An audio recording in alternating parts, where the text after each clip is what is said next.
Welcome to Tales to Terrify, part of the District of Wonders network. Featuring Starship Sofa and far-fetched fables, everyone has a story in the District of Wonders.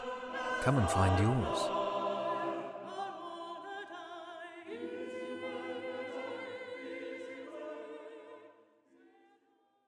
Good evening, children of the night. Last week I talked a bit about my positive first impressions of Castle Rock. In it, I mentioned my enjoyment of the actor Scott Glenn. One of my favorite performances of his was in the HBO series The Leftovers. Perhaps you saw it. I did. I enjoyed it. The show is based on Tom Peretta's book of the same name. I haven't read it. My wife did and told me that she liked the show just a bit better. For those of you who are wholly unfamiliar with either the HBO show or the book, the idea is that millions of people, the world over, simply vanish without ceremony. On the show, the idea that the happening was the American Christian idea of the rapture was mentioned early, but then doesn't come up much later. In the book, it's a bit more obvious that certain groups are certain that it was. The Leftovers isn't horror, but I'd say it was worth the 3 seasons of watching. American Christians, specifically Protestants, many believe that this type of event is prophesied by the Apostle Paul in his first letter to the church in Thessalonica, and because of a translation choice from Greek. Now, children of the night, you didn't tune in to get a Bible lesson, and that's not what you're going to get. But I'm going to argue that the single most read horror story in the history of Western civilization can be found as the last book included in the Bible. I grew up in that uniquely American flavor of Christianity that was certain that the world would be dying in fire at any moment, and that'd be a painful but good thing. The rapture mentioned in that letter would be a big milestone in the events outlined in the book of Revelation, and that book is filled with horrifying imagery. One of my favorite passages from the King James Version. And the shape of the locusts were like unto horses prepared unto battle, and on their heads were as it were crowns like gold, and their faces were as the faces of men. And they had hair as the hair of women, and their teeth were as the teeth of lions. And they had breastplates, as it were breastplates of iron, and the sound of their wings was as the sound of chariots, of many horses running to battle. And they had tails like unto scorpions, and there were stings in their tails, and their power was to hurt men 5 months. And they had a king over them, which is the angel of the bottomless pit, whose name in the Hebrew tongue is Abaddon, and in the Greek tongue hath his name Apollyon. If the DARE program had told me that this is the stuff you'd see on drugs, they'd have had me a sober man for life. If you're not a believer, I'd still encourage you to flip through the strange parts at the back. And don't judge the whole thing based on that. Even the father of the Protestant Reformation, Martin Luther, questioned the choice of the Roman government-appointed committees that assembled what would make it into the Bible or not. As for me, I take the book at the back as apocalyptic literature that shouldn't be taken in any way literally. As for us, let's hear something just a bit more modern. Our first story comes to us from a name that will hopefully not be unknown to you. Robert Chambers was born in Brooklyn, New York in 1865 to a corporate and bankruptcy lawyer. Robert was first educated at the Brooklyn Polytechnic Institute and then entered the Art Students League at around the age of 20, where the artist Charles Dana Gibson was his fellow student. Chambers studied in Paris from 1886 to 1893, and his work was displayed at the Salon as early as 1889. On his return to New York, he succeeded in selling his illustrations to Life, Truth, and Vogue magazines. Then, for reasons unclear, he devoted his time to writing, producing his first novel. In The Quarter, his most famous and perhaps most meritorious effort is The King in Yellow, a collection of short stories published in 1895. This included several famous weird short stories, which are connected by the theme of a fictitious drama of the same title, which drives those who read it insane. E.F. Bellier described The King in Yellow as one of the most important works of American supernatural fiction. It was also strongly admired by Lovecraft and his circle. Chambers returned to the weird genre in his later short story collections, The Maker of Moons, The Mystery of Choice, and The Tree of Heaven.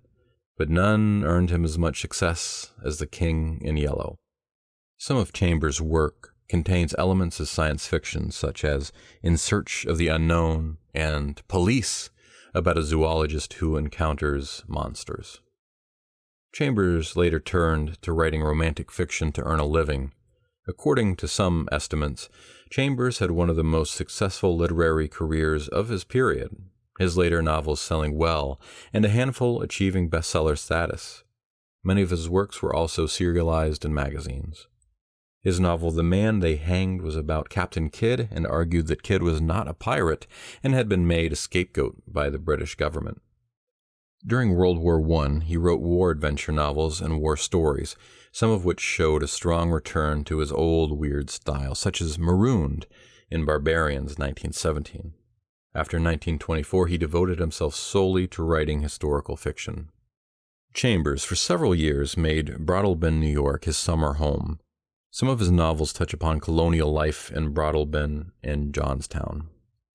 Robert W. Chambers died on December 16, 1933, after having undergone intestinal surgery 3 days earlier. Children of the Night, we will now hear The Sins of Writing Such Words, The Yellow Sign, from the collections of shorts, The King in Yellow.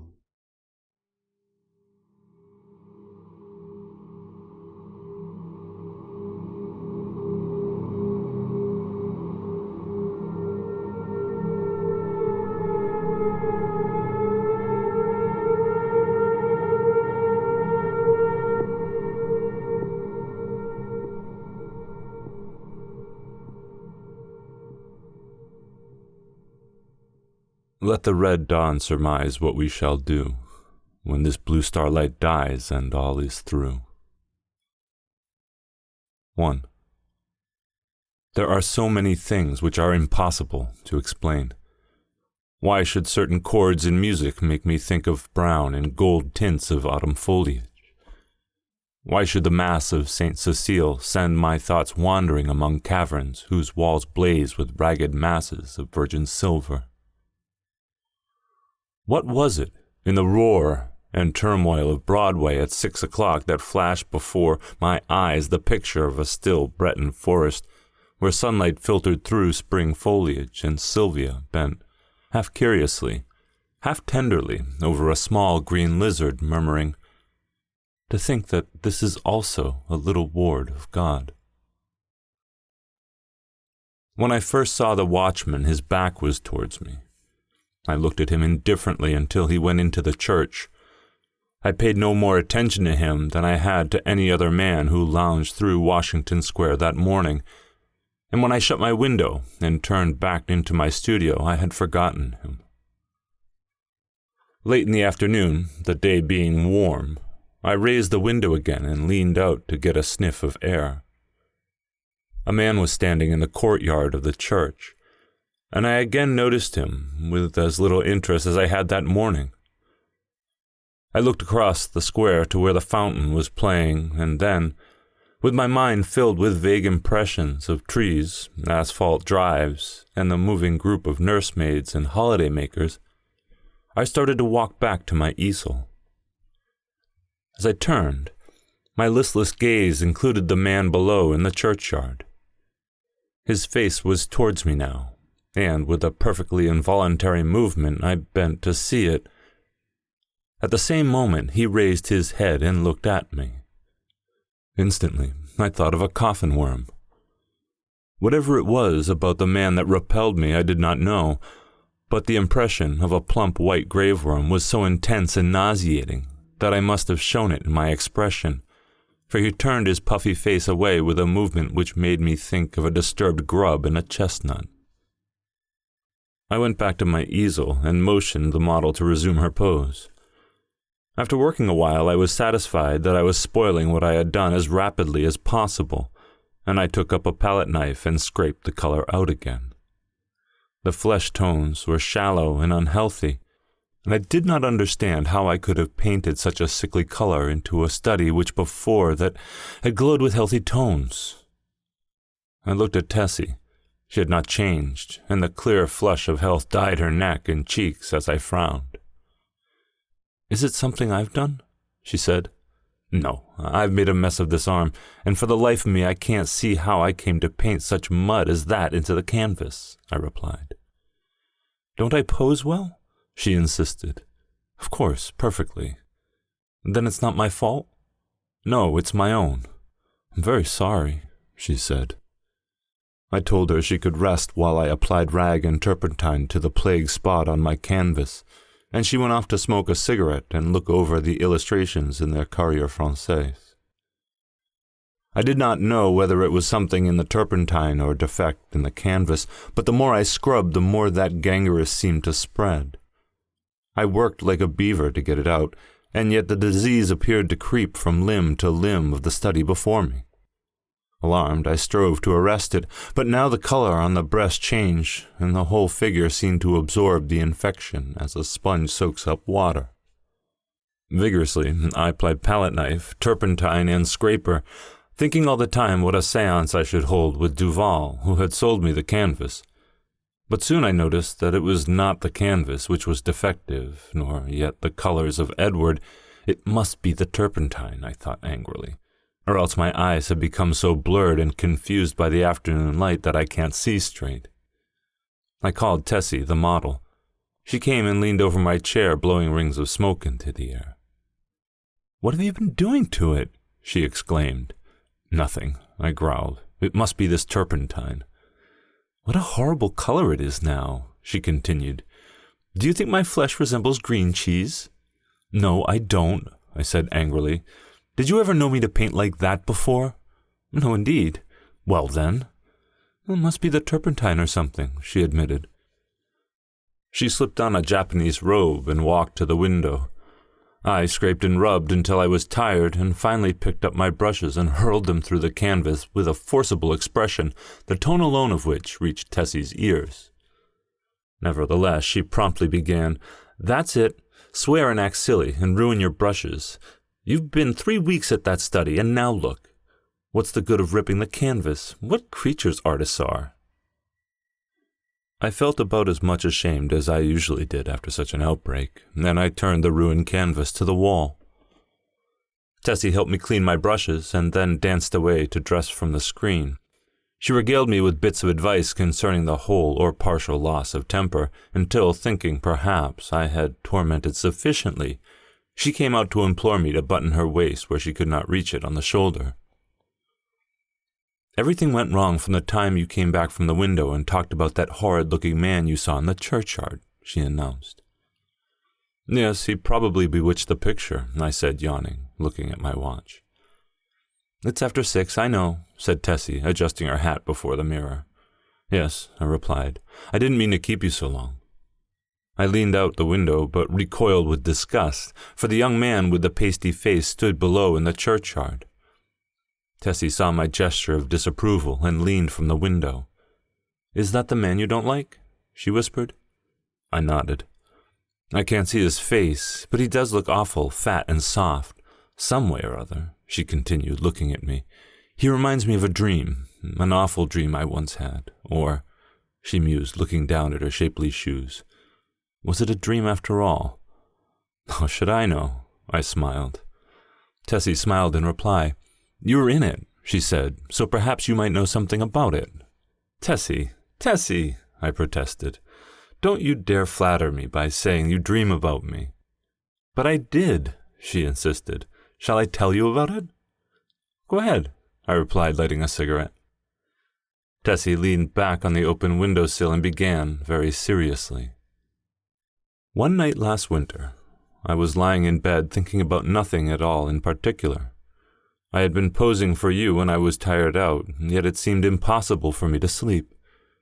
I heard the bells in the city ring 10, 11, and midnight. I must have fallen asleep about midnight because I don't remember hearing the bells after that. It seemed to me that I had scarcely closed my eyes when I dreamed about something that impelled me to go to the window. I rose, and raising the sash, leaned out. 25th Street was deserted as far as I could see. I began to be afraid. Everything outside seemed so black and uncomfortable. Then the sound of wheels in the distance came to my ears, and it seemed to me as though that was what I must wait for. Very slowly the wheels approached, and finally I could make out a vehicle moving along the street. It came nearer and nearer, and when it passed beneath my window, I saw it was a hearse. Then, as I trembled with fear, the driver turned and looked straight at me. When I woke, I was standing by an open window, shivering with cold, but the black-pummeled hearse and driver were gone. I dreamed this dream again last March, and again awoke beside the open window. Last night, the dream came again. You remember how it was raining. When I awoke, standing at the open window, my nightdress was soaked. "But where do I come into the dream?" I asked. You were in the coffin, but you were not dead." "In the coffin?" "Yes." "How did you know? Could you see me?" "No, I only knew you were there." "Had you been eating Welsh rabbits or lobster salad?" I began laughing, but the girl interrupted me with a frightened cry. "Hello, what's up?" I said, as she shrank into the embrasure by the window. The man below in the churchyard. He drove the hearse." "Nonsense," I said, but Tessie's eyes were wide with terror. I went to the window and looked out. The man was gone. "Come, Tessie," I urged, "don't be foolish. You've posed too long. You're nervous." "Do you think I could forget that face?" she murmured. 3 times I saw that hearse pass below my window, and every time the driver turned up and looked at me. Oh, his face was so white and soft. It looked dead. It looked as if it had been dead a long time." I induced the girl to sit down and swallow a glass of masala. Then I sat down beside her and tried to give her some advice. "Look here, Tessie," I said. "You go to the country for a week or 2, and you'll have no more dreams about hearses. You pose all day, and then when night comes, your nerves are upset. You can't keep this up. Then again, instead of going to bed when your day's work's done, you run off to picnics at Sulzer Park or go to the El Dorado or Coney Island, and when you come here in the morning, you're all fagged out. There was no real hearse, and that was a soft-shell crab dream." She smiled faintly. "What about the man in the churchyard?" "Oh, he's an ordinary, unhealthy, everyday creature. As true as my name's Tessie Reardon, I swear to you, Mr. Scott, that the face of the man below in the churchyard is the face of the man who drove the hearse." "What of it?" I said. "It's an honest trade." "Then you do think I saw a hearse?" "Oh," I said diplomatically, "if you really did, it might not be unlikely that the man below drove it. There's nothing in that." Tessie rose, unrolled her scented handkerchief, and taking a bit of gum from a knot in the hem, placed it in her mouth. Then, drawing on her glove, she offered me a hand, with a frank, "Good night, Mr. Scott," and walked out. The next morning, Thomas the bellboy brought me the Herald and a bit of news.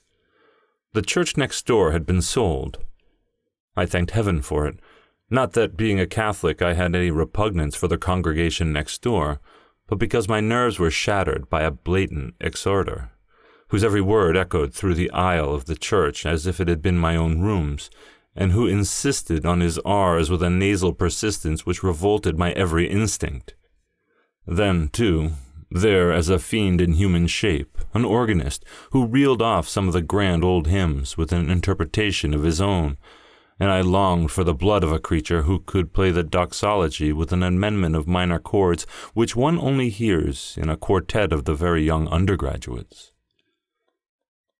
I believe the minister was a good man, but when he bellowed, "And the Lord said unto Moses, the Lord is a man of war, the Lord is his name, my wrath shall wax hot, and I will kill you with the sword," I wondered how many centuries of purgatory it would take to atone for such a sin. "Who brought the property?" I asked Thomas. "Nobody that I know, sir. They do say the gent what owns the Hamilton Flats was looking at it. He might be bidding more studios." I walked to the window. The young man with the unhealthy face stood by the churchyard gate, and at the mere sight of him, the same overwhelming repugnance took possession of me. "By the way, Thomas," I said, "who's that fellow down there?" Thomas stiffened. "That there Worm, sir. He's the night watchman of the church. He makes me tired of sitting out all night on them steps and looking at you insultin' like. I'd a punched his head, sir. Beggin' pardon, sir. Go on, Thomas. One night a-comin' home with Harry and the other English boy, I see him sitting there on them with the steps. We had Molly and Jen with us, sir, the two girls on the tray service, and he looked so insultin' at us up, and I says, "What you looking at, fat slug?" Beggin' pardon, sir, but that's how I says it, sir. Then he don't say nothing, and I says, "Come out and I'll punch you in the puddin' head." Then I opens the gate and goes in, but he don't say nothing, only looks insultin' like. Then I hits him one, but his head was that cold and mushy it'd sicken you to touch him. What did he do then? I asked curiously. Him? Nothing. And you, Thomas? The young fellow flushed in embarrassment and smiled uneasily. Mr. Scott, sir, I ain't no coward, and I can't make it out what all why I run. I was with the 5th Lancers, sir, bugler at Tel Kabir, and was shot by the Wells. You don't mean to say you ran away? Yes, sir, I run.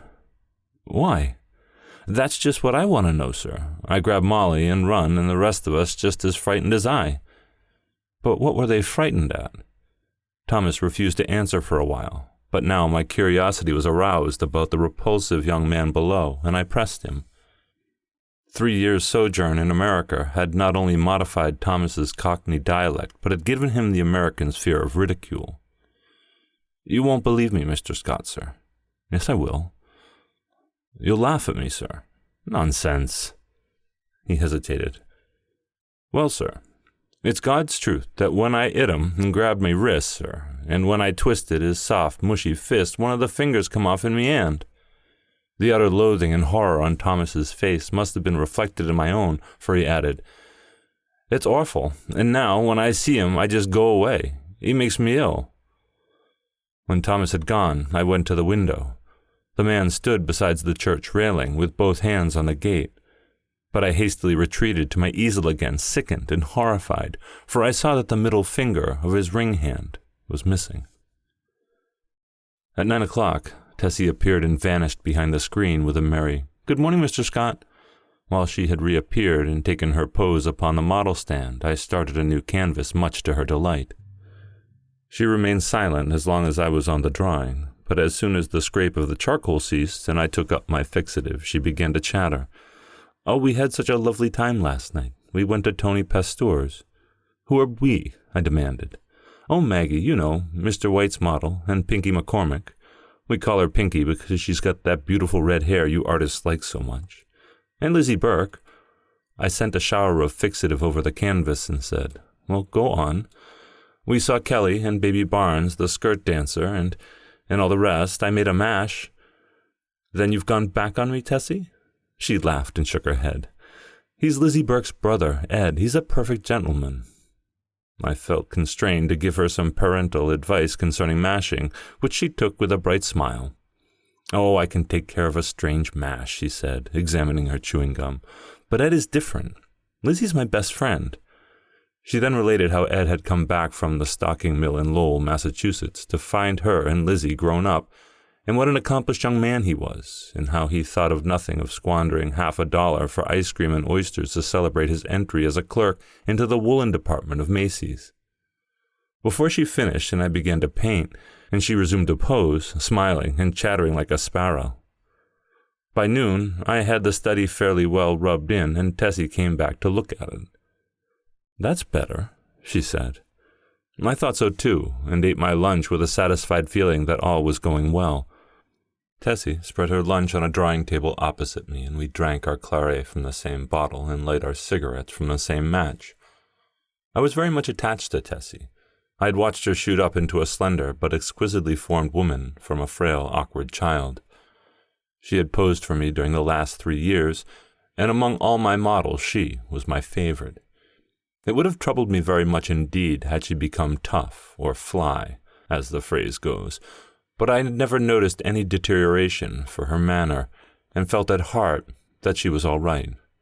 She and I had never discussed morals at all, and I had no intention of doing so, partly because I had none myself, and partly because I knew she would do what she liked in spite of me. Still, I did hope she would steer clear of complications, because I wished her well, And then also I had a selfish desire to retain the best model I had.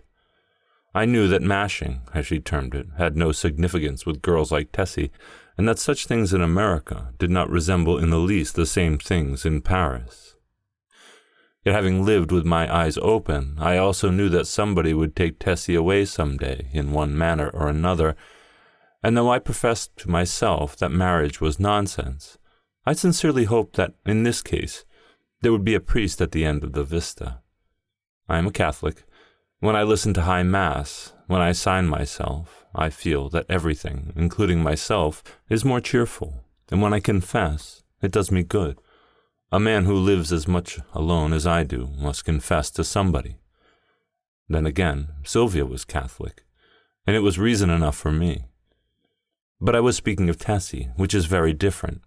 Tessie also is Catholic, and much more devout than I, so, taking it all in all, I had little fear for my pretty model until she should fall in love. But then I knew that fate alone would decide her future for her, and I prayed inwardly that fate would keep her away from men like me, and throw her in the path of nothing but Ed Burke's and Jimmy McCormick's, bless her sweet face. Tessie sat up, blowing smoke to the ceiling and tinkling the ice in her tumbler. "Did you know, kid, that I also had a dream last night?" I observed. I sometimes called her the kid. "Not about that man," she laughed. "Exactly, a dream similar to yours, only much worse." It was foolish and thoughtless of me to say this, but you know how little tact the average painter has. "I must have fallen asleep about 10 o'clock, I continued, and after a while I dreamt that I awoke. So plainly did I hear the midnight bells, the wind in the tree branches, and the whistle of steamers from the bay, that even now I can scarcely believe that I was not awake. I seemed to be lying in a box which had a glass cover. Dimly, I saw the street lamps as I passed, for I must tell you, Tessie, the box in which I reclined appeared to lie in a cushioned wagon which jolted me over stony pavement. After a while, I became impatient and tried to move, but the box was too narrow. My hands were crossed on my breast, so I could not raise them to help myself. I listened, and then tried to call. My voice was gone. I could hear the trample of the horses attached to the wagon, and even the breathing of the driver. Then another sound broke upon my ears like the raising of a window sash. I managed to turn my head a little, and found I could look not only through the glass cover of my box, but also through the glass panes in the side of the covered vehicle. I saw houses, empty and silent, with neither light nor life about any of them excepting one. In that house a window was open on the first floor, and a figure all in white stood looking down into the street. It was you. Tessie had turned her face away from me and was leaning on the table with her elbow. "I could see your face," I resumed, "and it seemed to me very sorrowful. Then we passed on and turned into a narrow lane. Presently the horse stopped. I waited and waited, closing my eyes with fear and impatience, but all was silent as the grave. After what seemed to me hours, I began to feel uncomfortable. A sense that somebody was close to me made me unclose my eyes. Then I saw the face of the hearse driver looking at me through the coffin lid." A sob from Tessie interrupted me. She was trembling like a leaf. I saw I had made an ass of myself and attempted to repair the damage. "Why, Tess," I said, "I only told you this to show you what influence your story might have on another person's dreams. You don't suppose I really lay in a coffin, do you? What are you trembling for? Don't you see that your dream and my unreasonably dislike for that inoffensive watchman of the church simply set my brain working as soon as I fell asleep?" She laid her head between her arms and sobbed as if her heart would break. What a precious trimpled donkey I had made of myself. But I was about to break my record. I went over and put my arm around her.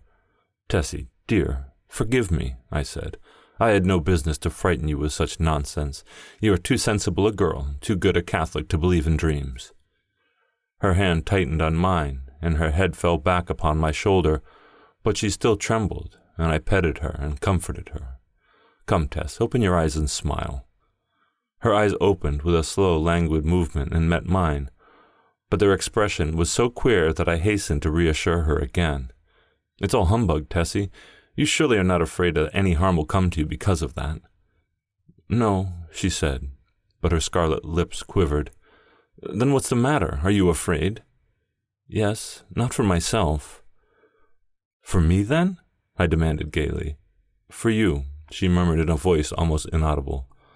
I care for you." At first, I started to laugh, but when I understood her, a shock passed through me, and I sat like one turned to stone. This was the crowning bit of idiocy I had committed. During the moment which elapsed between her reply and my answer, I thought of 1,000 responses to that innocent confession. I could pass it by with a laugh. I could misunderstand her and reassure her as to my health. I could simply point out that it was impossible that she could love me. But my reply was quicker than my thoughts, and I might think and think now when it's too late, for I had kissed her on the mouth. That evening, I took my usual walk in Washington Park, pondering over the occurrences of the day. I was thoroughly committed. There was no back out now, and I stared the future straight in the face. I was not good, not even as scrupulous, but I had no idea of deceiving either myself or Tessie. The one passion of my life lay buried in the sunlit forests of Brittany. Was it buried forever? Hope cried no.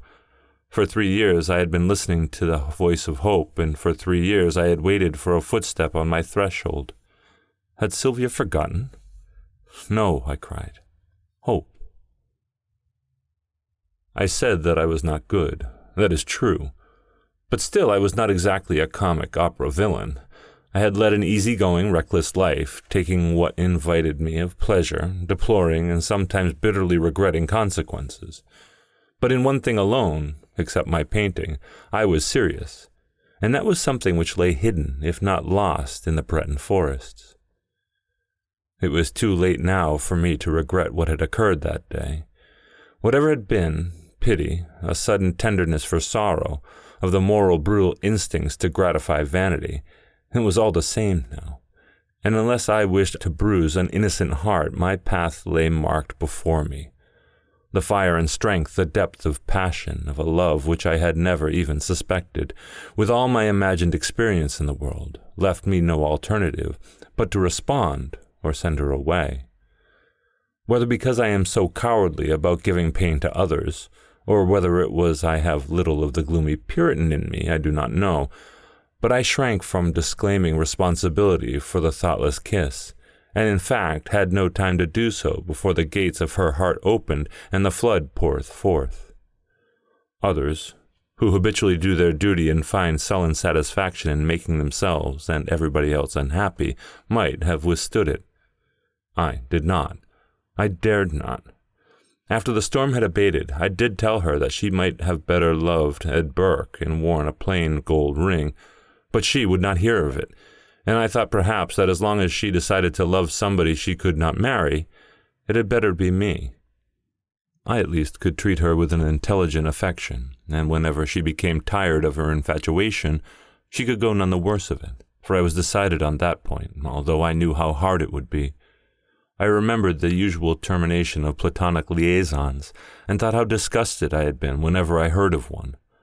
I knew I was undertaking a great deal for so unscrupulous a man as I was, and I dreaded the future, but never for one moment did I doubt that she was safe with me.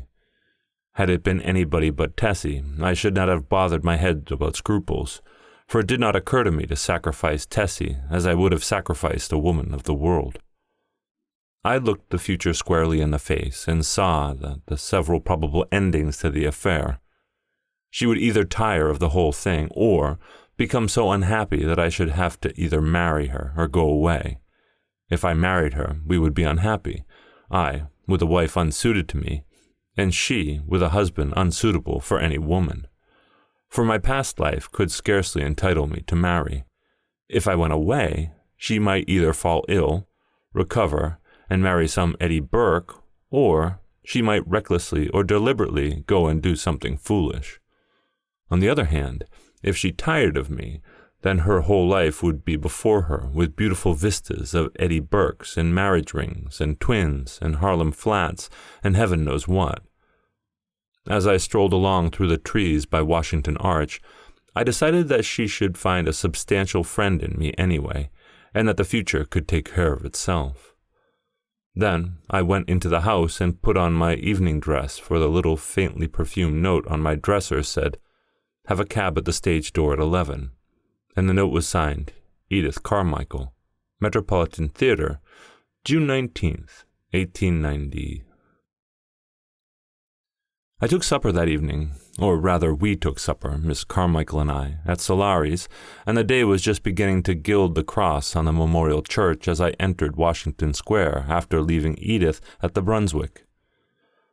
There was not a soul in the park as I passed among the trees and took the walk which leads from the Garibaldi statue to the Hamilton apartment house. But as I passed the churchyard, I saw a figure sitting on the stone steps. In spite of myself, a chill crept over me at the sight of the puffy white face, and I hastened to pass.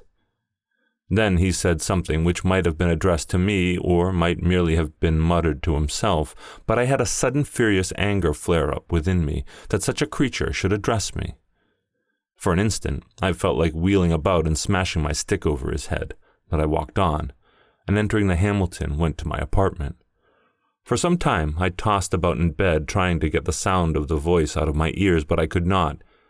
It filled my head, that muttering sound, like thick oily smoke from a fat-rendered vat, or an odor of noisome decay. As I lay and tossed about, the voice in my ears seemed more distinct, and I began to understand the words he had muttered. They came to me slowly, as if I had forgotten them, and at last I could make some sense out of the sounds. It was this: "Have you found the yellow sign? Have you found the yellow sign? Have you found the yellow sign?" I was furious. What did he mean by that? Then, with a curse upon him and his, I rolled over and went to sleep. But when I awoke later, I looked pale and haggard, for I had dreamt the dream of the night before, and it troubled me more than I cared to think. I dressed and went down to my studio. Tessie sat by the window, but as I came in, she rose and put both arms around my neck for an innocent kiss.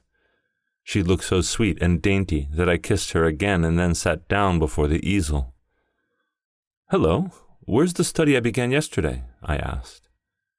Tessie looked conscious but did not answer. I began to hunt among the piles of canvases, saying, "Hurry up, Tess, and get ready. We must take advantage of the morning light." When at last I gave up the search among the other canvases and turned to look around the room for the missing study, I noticed Tessie standing by the screen with her clothing still on. "What's the matter?" I asked. "Don't you feel well?" "Yes." "Then hurry." "Do you want me to pose as I have always posed?" Then I understood. Here was a new complication. I had lost, of course, the best nude model I had ever seen. I looked at Tessie. Her face was scarlet. Alas, alas. We had eaten of the tree of knowledge, and Eden and native innocence were dreams of the past, for her. I suppose she noticed my disappointment on my face, for she said, "I will pose for you if you wish. The study is behind the screen where I put it." "No," I said, "we will begin something new." And I went to my wardrobe and picked out a Moorish costume which fairly blazed with tinsel. It was a genuine costume, and Tessie retired to the screen with it, enchanted. When she came forth again, I was astonished. Her long black hair was bound above her forehead with a circlet of turquoise, and the ends curled around her glittering girdle. Her feet were encased in the embroidered pointed slippers, and the skirt of her costume, curiously wrought with an arabesques in silver, fell to her ankles. The deep blue metallic vest, embroidered with silver, and the short Mauresque jacket spangled and sewn with turquoise became her wonderfully. She came up to me and held up her face smiling. I slipped my hand into my pocket and, drawing out a gold chain with a cross attached, dropped it over her head. "It's yours, Tessie." "Mine?" she faltered. "Yours. Now go pose." Then, with a radiant smile, she ran behind the screen and presently reappeared with a little gift box on which was written my name. "I had intended to give it to you when I went home tonight," she said, "but I can't wait now." I opened the box. On the pink cotton inside lay a clasp of black onyx, on which was inlaid a curious symbol or letter in gold. It was neither Arabic nor Chinese, nor, as I found out afterwards, did not belong to any human script. "It's all I had to give you for a keepsake," she said timidly. I was annoyed, but I told her how much I should prize it, and promised to wear it always. She fastened it to my coat beneath the lapel. "How foolish, Tess, to go out and buy me such a beautiful thing as this," I said. "I did not buy it," she laughed. "Where did you get it?" Then she told me how she had found it one day while coming from the aquarium in the Battery, how she had advertised it and watched the papers, but at last gave up all hopes of finding the owner. "That was last winter," she said, "the very day I had the first horrible dream about the hearse." I remembered my dream of the previous night, but said nothing, and presently my charcoal was flying over the canvas, and Tessie stood motionless on the model stand. The day following was a disastrous one for me. While moving a framed canvas from one easel to another, my foot slipped on the polished floor and I fell heavily on both wrists. They were so badly sprained that it was useless to attempt to hold a brush, and I was obliged to wander about the studio, glaring at unfinished drawings and sketches until despair seized me and I sat down to smoke and twiddle my thumbs with rage. The rain blew against the windows and rattled on the roof of the church, driving me into a nervous fit with its interminable patter. Tessie sat sewing by the window, and every now and then raised her head and looked at me with such innocent compassion that I began to feel ashamed of my irritation and looked about for something to occupy me. I had read all the papers and all the books in the library, but for the sake of something to do I went to the bookcase and shoved them open with my elbow. I knew every volume by its color and examined them all, passing slowly around the library and whistling to keep up my spirits. I was turning to go into the dining room when my eye fell upon a book bound in yellow, standing in a corner of the top shelf on the last bookcase. I did not remember it, and from the floor could not decipher the pale lettering on the back, so I went to the smoking room and called Tessie. She came in from the studio and climbed to reach the book. "What is it?" I asked. "The King in Yellow." I was dumbfounded. Who had placed it there? How came it to my rooms? I had long ago decided that I should never open that book, and nothing on earth could have persuaded me to buy it. Fearful lest curiosity might tempt me to open it, I had never even looked at it at the bookstores. If I ever had any curiosity to read it, the awful tragedy of young Castaigne, whom I knew, prevented me from exploring its wicked pages. I had always refused to listen to any description of it, and indeed nobody ever ventured to discuss the second part aloud, so I had absolutely no knowledge of what these leaves might reveal. I stared at the poisonous yellow binding, as I would at a snake. "Don't touch it, Tessie," I said. "Come down." Of course, my admonition was enough to arouse her curiosity, and before I could prevent it, she took the book and, laughing, danced away into the studio with it.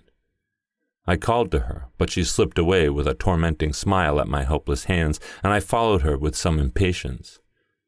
"Tessie," I cried, entering the library, "listen, I am serious. Put that book away. I do not wish you to open it." The library was empty.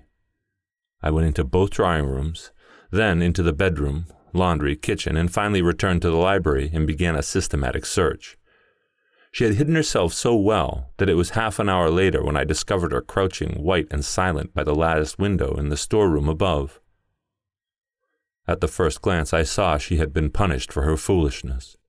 The King in Yellow lay at her feet, but the book was open to the second part. I looked at Tessie and saw it was too late. She had opened The King in Yellow. Then I took her by the hand and led her into the studio. She seemed dazed, and when I told her to lie down on the sofa, she obeyed me without a word. After a while, she closed her eyes, and her breathing became regular and deep, but I could not determine whether or not she slept. For a long while, I sat silently beside her, but she neither stirred nor spoke, and at last I rose and entered the unused storeroom, took the yellow book in my least injured hand. It seemed heavy as lead, but I carried it to the studio again, and sitting down on the rug beside the sofa, I opened it and read it through from the beginning to end. When faint with the excess of my emotions, I dropped the volume and leaned wearily back against the sofa. Tessie opened her eyes and looked at me. We had been speaking for some time in a dull, monotonous strain before I realized that we were discussing The King in Yellow. Oh, the sin of writing such words! Words which are clear as crystal, limpid and musical as bubbling springs, words which sparkle and glow like the poisoned diamonds of the Medicis. Oh, the wickedness, the hopeless damnation of a soul who could fantasize and paralyze human creatures with such words, words understood by the ignorant and the wise alike, words which are more precious than jewels, more soothing than heavenly music, more awful than death itself. We talked on, unmindful of the gathering shadows, and she was begging me to throw away the clasp of black onyx quaintly inlaid with what we now knew to be the yellow sign. I never shall know why I refused, though even at this hour, here in my bedroom as I write this confession, I should be glad to know what it was that prevented me from tearing the yellow sign from my breast and casting it into the fire. I'm sure I wished to do so, but Tessie pleaded with me in vain. Night fell, and the hours dragged on, but still we murmured to each other of the king and the pallid mask, and midnight sounded from the misty spires in the fog-wrapped city. We spoke of Hastur and Casilda, while outside the fog rolled against the blank window panes as the cloud waves roll and break on the shores of Halle. The house was very silent now, and not a sound from the misty streets broke the silence. Tessie lay among the cushions, her face a gray blot in the gloom, but her hands were clasped in mine, and I knew that she knew and read my thoughts as I read hers, for we had understood the mystery of the Hades, and the phantom of truth was laid. Then, as we answered each other, swiftly, silently, thought on thought, the shadows stirred in the gloom about us, and far in the distant streets we heard a sound.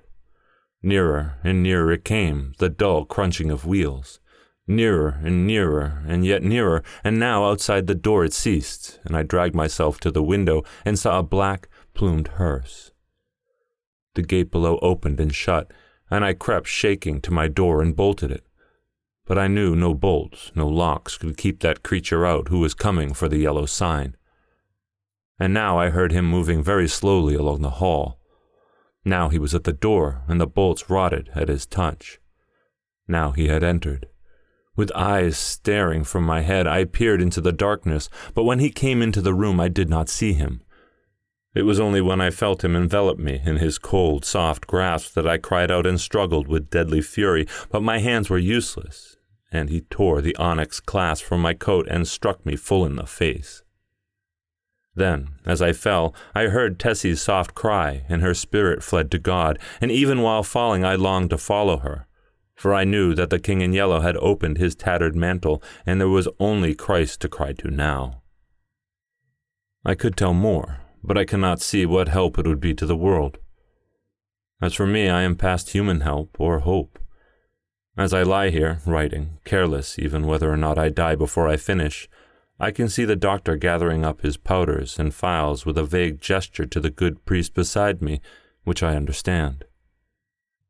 They will be very curious to know of the tragedy, they of the outside world who write books and print millions of newspapers, but I will write no more, and the Father Confessor will seal my last words with the seal of sanctity when his holy office is done. They of the outside world may send their creatures into wrecked homes and death-smitten firesides, and their newspapers will batten on blood and tears, but with me their spies must halt before the confessional. They know that Tessie is dead and that I am dying. They know how the people in the house, aroused by an infernal scream, rushed into my room and found one living and 2 dead, but they do not know that the doctor said as he pointed to a horrible decomposed heap on the floor, the livid corpse of the watchman from the church, "I have no theory, no explanation. That man must have been dead for months. I think I am dying. I wish the priest would."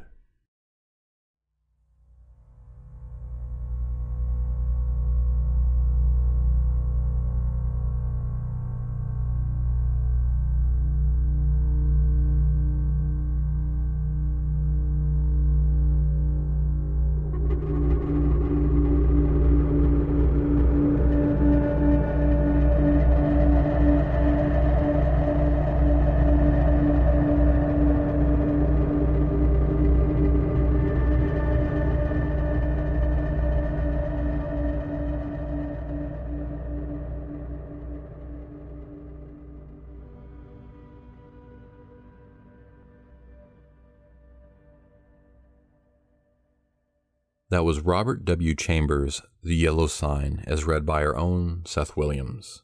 Seth Williams is a narrator and an associate editor at Tales to Terrify. He enjoys listening to fiction podcasts and audio dramas. He shares life with a husband, dog, and cat. Thank you, Seth. Our second story comes to us from Carie Juettner, a poet, author, and middle school teacher.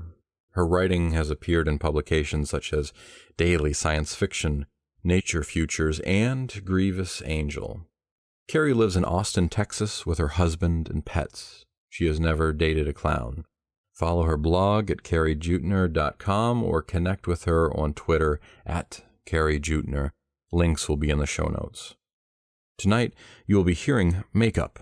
The first publication of this story was on Wattpad in November 2016, or was selected as one of the top 100 stories in TNT's horror contest.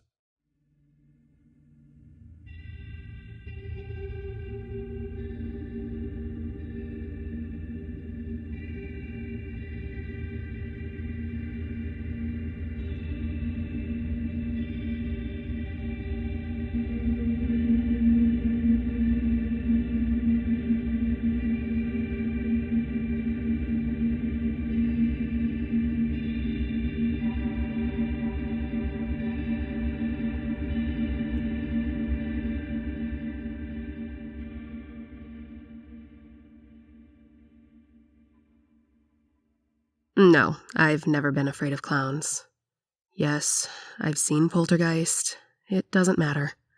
Clowns don't scare me. I know, people claim to be afraid of them, but honestly, I think it's just an easy out. When someone asks you what you're afraid of, if you say clowns, you get laughter and camaraderie. Maybe a little good-natured ribbing. A conversation ensues about traumatic trips to the circus and favorite horror movies. What do you think life would be like if people shared their real fears? Growing old, dying alone, losing a beloved pet in a fire, rape, dismemberment, suffocation. Not exactly party topics, are they? But at least they're honest.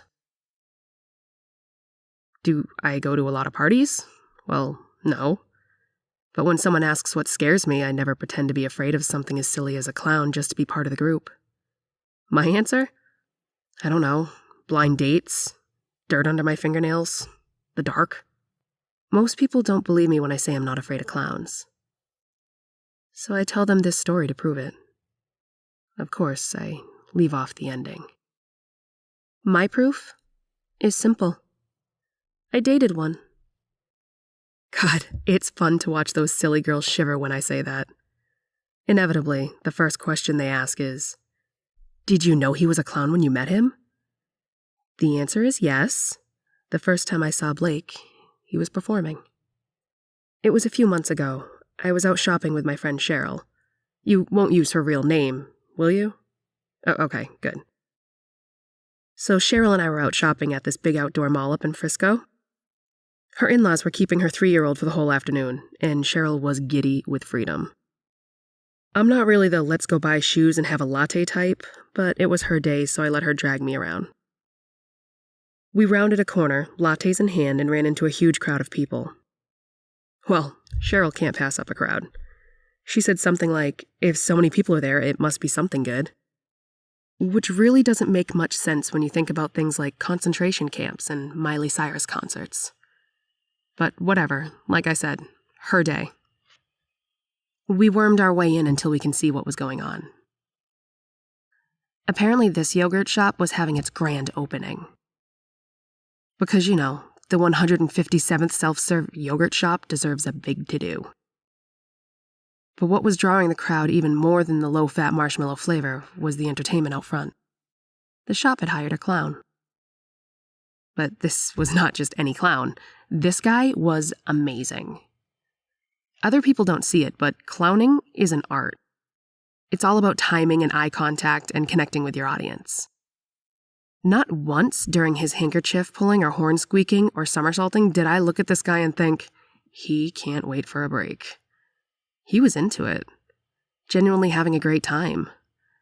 And though he never spoke, his face had so much expression. Cheryl is not a clown lover like I am, but at least she doesn't buy into the whole clowns are evil crap. And even she could tell this one was something special. Her son was turning 4 in a couple weeks, and she whispered, "Think I could get this guy for Jack's party?" I said it wouldn't hurt to try. We hung around so she could ask him about his schedule and prices, but the clown never took a break. 45 minutes we stood there as crowds formed and melted around us. New excited children rushing up as already dazzled ones were led away. And never once did he stop performing. And though he repeated some tricks, made a few of the same balloon animals, his act never got old. There was something in that wink. Some magic in that mischievous white face that made it hard to look away. Finally, Cheryl sighed and said, "Let's just go. He's never going to stop." She shouldered her way out of the crowd and I followed reluctantly. I'd only gone a few steps when I felt a soft hand on my arm. I turned and there was the clown, smiling at me. His face was white with a black diamond beneath his right eye and a green crescent moon beside his left. His makeup was flawless, despite the hot day and the energy he had put into his performance. But it was his eyes themselves that stole the show. Sky blue and twinkling. The same color as his curly wig. His large red grin was a little lopsided, something I found helplessly cute. He gently held my elbow with his gloved right hand. In his left was a scraggly fake flower. I glanced at it and smiled. He followed my gaze, appeared shocked to see the flower in his own hand, shook his head violently, snapped his fingers, and somehow turned the flower into a business card, which he placed into my hand before bowing and turning back to the crowd. By the time I caught up with Cheryl, I was blushing. She held her hand out for the card, but I hesitated. She said, "What, you're not going to call him, are you?" I said, I don't know, maybe. Aren't you? She said yes, but that she had a child and a birthday party and, a reason to call a clown? I shrugged and let it go. Part of me wanted to write down his number, but I didn't. However, I did attend Cheryl's son's birthday party, something I normally would have avoided. The clown, Blake, was there in the same polka dot outfit, same lopsided smile, and the same blue wig that matched his eyes. He made captivating the attention of 8 4-year-olds look easy, and again, never took a break. Even the parents seemed impressed. There were the usual phony shivers and the obligatory references to the movie It, but none of it held any weight. These people were having fun, and the weak mimosas they sipped weren't enough to feed their fake fear. I stood apart from them and just watched. I have to admit, sight of this guy in action got me pretty aroused. Oh my god, did you just shudder? Seriously? It's only makeup. There's an actual person under there, I'm not some perv because I was attracted to a man who could make a mean balloon animal. It wasn't that anyway. It was his whole demeanor. The confidence he exuded. His sincerity. Okay, whatever, I don't care what you think. Aren't you supposed to be a professional? Get it together. So, Blake. Cheryl kept saying, "Who's ever heard of a clown named Blake?" And I'm like, what were you expecting, bozo? Geez, in a way she was right though. Blake's last name on his card was obviously fake, a stage name. So it was a little weird that he didn't have a silly first name to match. Oh, his last name? It was Bamboo Salami or something like that. Okay, yes, I do remember. That was it. After the party, I was reaching for the last chocolate chip cookie on a Spider-Man plate when a voice said, "Feeling brave?" I turned around and the clown was right behind me, his spiky blue eyebrows raised. He pointed to the cookie and said, "These little monsters will eat anything. If they're avoiding that cookie, you can bet there's a reason." He had a point. I laughed and thanked him for rescuing me from a fate worse than death. We started chatting and he seemed really cool, normal, smart guy. Within 10 minutes, we'd covered everything from favorite ice cream flavors to classic literature without a single awkward pause in the conversation. And those eyes. I felt like I could look into those eyes for days. So we made a date. It was super casual. We didn't even trade numbers or anything. Just made plans to meet the following afternoon at a cafe near the mall. Then he packed up his juggling pins and balloons and hit the road. Cheryl and her husband both gave me those big-eyed looks like I had just made a date with the devil. I swear, people are idiots. No, I don't really talk to them anymore. I don't know, they're always busy with Jack, and I don't know. I got to the cafe a couple minutes late. I hate getting somewhere early and then looking around expectantly for 15 minutes. But he wasn't there, so I sat down and waited. 20 minutes later, he still hadn't arrived. Since we hadn't exchanged numbers, I couldn't call him. I could have called Cheryl, I guess, since she had his card, but that would have been too embarrassing. There was no way I was listening to her laugh at me for being stood up by a clown. I was just getting up to leave when he rounded the corner, out of breath and somewhat panicked looking. I say somewhat because it's hard to look panicked when you've got a huge fake grin painted on your face. Blake was in full-on clown mode again. Makeup, polka dot, the works. I crossed my arms and tried to look annoyed at his lateness, but I could already feel a grin playing on my own lips. It was impossible to look at this guy and not smile.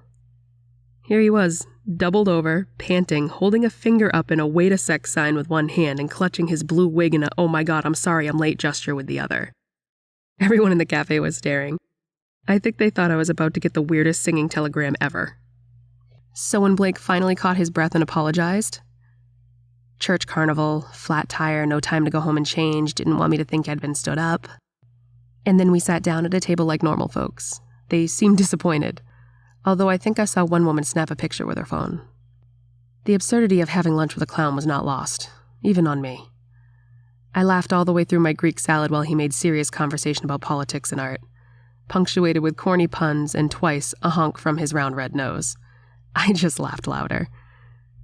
When it looked as if the cafe's owner was building up the courage to ask us to keep it down, we left and took a walk around the nearby duck pond.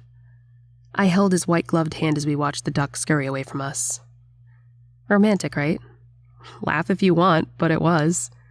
We made another date, a real one for Friday night, and this time, we exchanged numbers. Does what hurt? Oh, no, I'm fine. I just have something under my fingernail. I usually use my pocket knife to dig little stuff out, but since you have that, this toothpick will have to do. No, it's not painful. I just like to keep them clean. Right. So we made a date for Friday at this Italian bistro downtown. Kind of an expensive place, actually. I got the feeling he wanted to make up for the lunch date, even though it had turned out pretty fun. During the next few days, we talked on the phone and texted quite a bit. Flirty stuff, jokes, the kind of inane back and forth that makes beginnings of relationships so fun, but that you cringe at later because it's so cheesy. There were a lot of puns involved, him saying he had a lot to juggle, me telling him to stop clowning around. Never mind, it's stupid. But at the time, I grinned a giant smitten grin every time my phone dinged, and I relished every silly message. It may sound strange, but I was seriously falling for the guy. Of course, a lot of our conversation had to do with the fact that I still didn't know what he looked like. His only Facebook page was a professional one, and he was always in character there. I wasn't above Googling him, of course, but I didn't know his real last name, and my Blake Clown searches weren't pulling up anything useful. Honestly, though, I didn't really try that hard. There was excitement in the mystery, and I was having so much fun with him that I really didn't care what he looked like underneath the paint. I mean, I'm not some kind of shallow snob.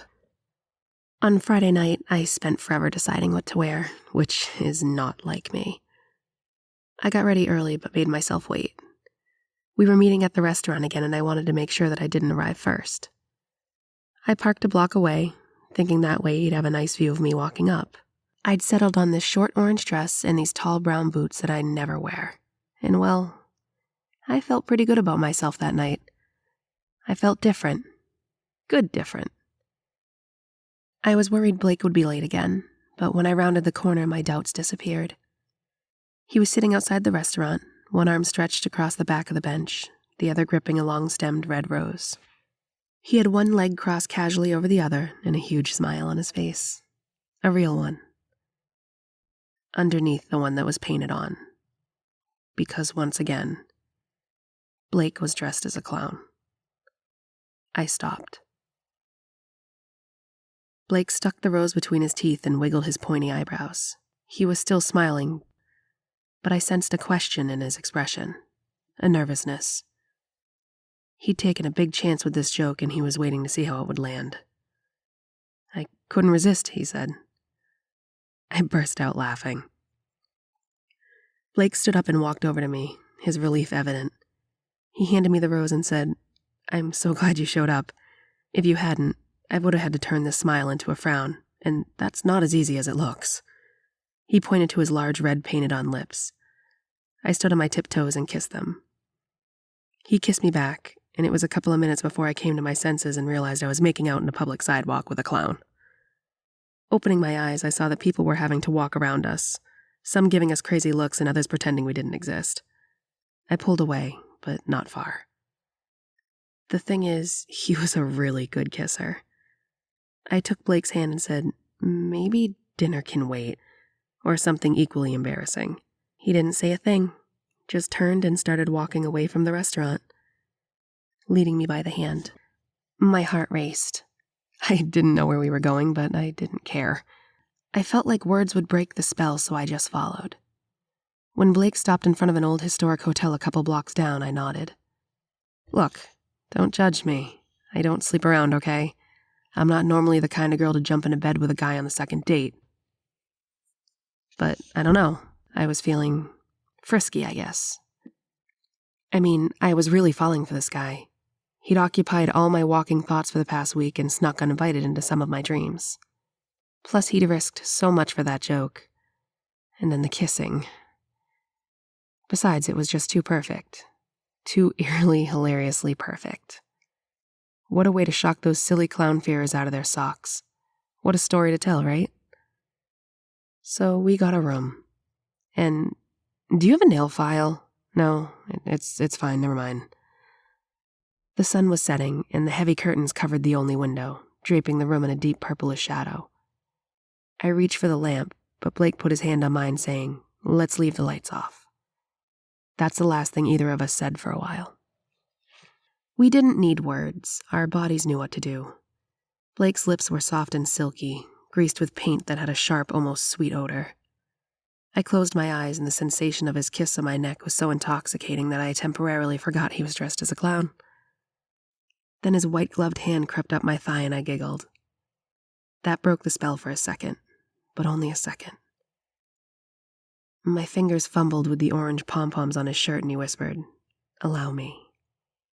It was so dark in the room I couldn't make out his expression, but at that moment, a little bit of light found his blue eyes and made them sparkle. There was a shuffling sound, and then my hands found Blake's chest, which was just as soft and silky as his lips. The sweet chemical smell reached my nose again, but before I could consider why a clown would need to paint his torso too, Blake's lips found mine, and things progressed. Look, I'm not going to give you a play-by-play, all right? God, who's the perv now? I know what you white coats are like, but the details are none of your business. They're not important anyway. It was what came after the sex that mattered. I excused myself and went to the restroom. I looked in the mirror, naked, hair disheveled, my face and body smeared with makeup, and suppressed a laugh. Who are you? I wanted to ask my reflection. I washed up, combed my hair with my fingers, and wrapped a towel around myself before going back into the room. Blake was still in the bed. He had the covers pulled up to his chin like a little boy who's afraid of the dark. The curtains were still closed. I switched the lamp on for the first time and squinted at the brightness. I suddenly felt a little bashful. Here it was, barely dusk on a Friday night, and I'd already gone to bed with a guy who, for all the good conversation and flirty texts, I really didn't know much about. I felt a twinge of anxiety, but the feeling passed. Seeing him like that, his clown face peeking up from the hotel comforter, his white-gloved hands grasping the bedding like he was about to play peekaboo, relaxed me. Blake was the picture of innocence. Then I noticed how his face still looked freshly painted, despite the makeup that had smeared onto mine, and his wig was still perfectly in place while my hair was a total mess. And I realized how strange it was that he'd put his gloves back on. I was sure they were off during. He made no move to pull the covers down, so I sat on top of them. "So," I said, "So," he said, and his voice was croaky, like he needed to clear his throat. I let out a sigh and said, "Blake, Bamboozalami, it's time to take off the makeup." And he said, "Huh? I'm fine. My toothpick broke, that's all." "Why do you need the pieces? It's okay. I'll just use this end. No, really, it's fine. I don't need to give you okay. Geez, here, knock yourself out. Maybe you can use it to finally get that poppy seed out of your teeth." Blake was still peeping at me from under the covers, and he said, "Why?" Well, that pissed me off. I was tired of the game. I'd come to appreciate his humor, but I was a little annoyed and a little hungry and a little over the joke. I told him enough was enough, and I wanted to see his face. "My face?" he asked. "Yes," I said, "the real you." He didn't move. And when he started to talk again, his voice came out hoarse and hollow, as if he was answering me from inside of a well. "Some say masks reveal a person's true face. Do you know that every clown has his own unique makeup? No two are alike. Who's to say this isn't the real me?" A chill crept up the back of my neck. I looked at his white face and sharp blue eyebrows, the black diamond beneath his right eye and the green crescent moon by his left, and his red grin. Its slight lopsidedness no longer endearing. It was obvious he was hiding something. Embarrassment gripped me for not seeing it sooner. But what was it? A disease? A tattoo? A hideous scar? Or was it something bigger than that? Maybe he was married. Maybe he was wanted for murder. Maybe everything he told me was a lie. I crossed my arms and said, "Real you or not, I want to see what's under the paint." There was a long pause, and then Blake's hoarse voice croaked, "Very well." I expected him to get up, go take a shower or something, but no. He just took his gloved hands off the comforter and placed them behind his head like he was lounging on the beach. Then he said, "You may do the honors if you must," and he smiled. I was livid. I pushed myself up onto my knees and straddled him on top of the covers. My towel fell off and the light was still on, and normally I'd be shy about that kind of thing, but I didn't budge. I placed my fingertips on Blake's face, then paused. He just stared at me, blue eyes twinkling. I started rubbing the greasy makeup off with my hands. I wasn't being gentle either. The stuff was so thick I really had to dig my thumbs into his cheeks and temples to get it off. It had to be uncomfortable, but he didn't say a word, just kept smiling. Soon my hands were caked in the white gunk and more was coming off, but it was darker now, with a grayish tint. The smell got stronger the more I scraped. Sweet still, but sharp and sour too, like something unearthed after a long time underground. I couldn't believe clown makeup had so many layers. Finally, frustrated with the lack of progress I was making, who wouldn't even wash his face like a normal person so I could see who the hell I just slept with, frustrated with the stupid effing smile plastered on his stupid effing lips, I dug my fingernails in, hard. And a piece of Blake's face came off in my hand. It left a dark hole to the left of his chin, like a dimple that just kept going. I froze, looking at the soft, heavy lump of flesh. One side was the bright white of the clown makeup, and the other was a dull gray color. My stomach flipped over and I suppressed a gag. Blake still hadn't moved. He lay there with his hands behind his head, smiling, totally relaxed. And then, from deep in his throat, came a low, dry laugh. I kind of freaked out then. I mean, here I was, naked in this room with a guy, this clown, this whatever he was, and my hands were... Yeah, I freaked out. I started pulling and clawing and scraping at his face. That's all I really remember, just ripping and tearing and digging and screaming, and all the while the deep, hollow laugh getting louder and louder, echoing off the walls, seeping into my bones. I screamed and I shredded and I tore, and I couldn't tell you if it was minutes or hours, but suddenly the laughter stopped. And I stopped. And I looked down at what I'd done. The makeup was gone. Everything was gone. Blue eyes stared up at me from a skinless, rotten skull. The next thing I knew, I was home. My dress was on backwards, and I was barefoot, and my fingernails were caked with thick white paint and something else.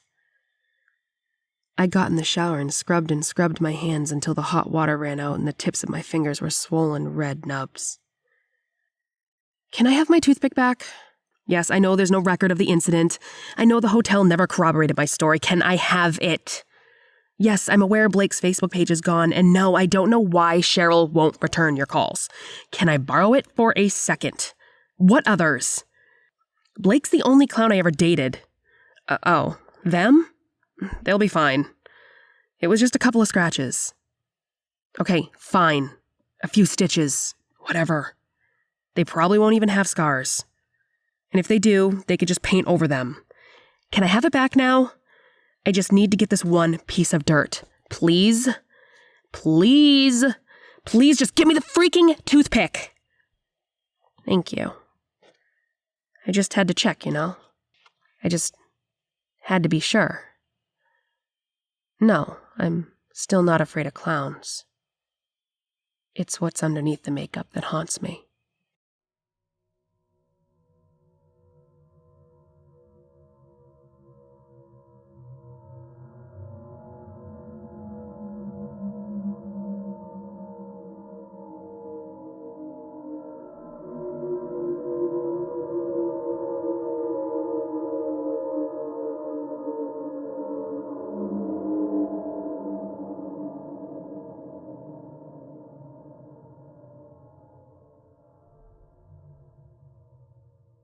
That was Carie Juettner's Makeup, as read by Danielle Gracie. Danielle is recording out of New Bedford, Massachusetts. When she isn't recording, she can be found chasing her small children around. She is a full-time graphic designer who spends her days at a print shop. Thank you, Danielle. That'll be our show for the evening, Children of the Night. Visit our Patreon page in the links below, and don't forget to like us on Apple Podcasts. Our show was produced by our editors Scott Silk, Seth Williams, and Drew Sebastini. Website designed by Josh Lightsey and theme music by Diane Severson. Tales to Terrify is distributed under Creative Commons Attribution, Non-Commercial, No Derivatives 4.0 license. Join us again next week for another episode of Tales to Terrify. This presentation has been brought to you by the District of Wonders Network, dedicated to podcasting the finest genre fiction. You can learn more about the District of Wonders and their many literary productions at their website, www.districtofwonders.com. Thank you for listening.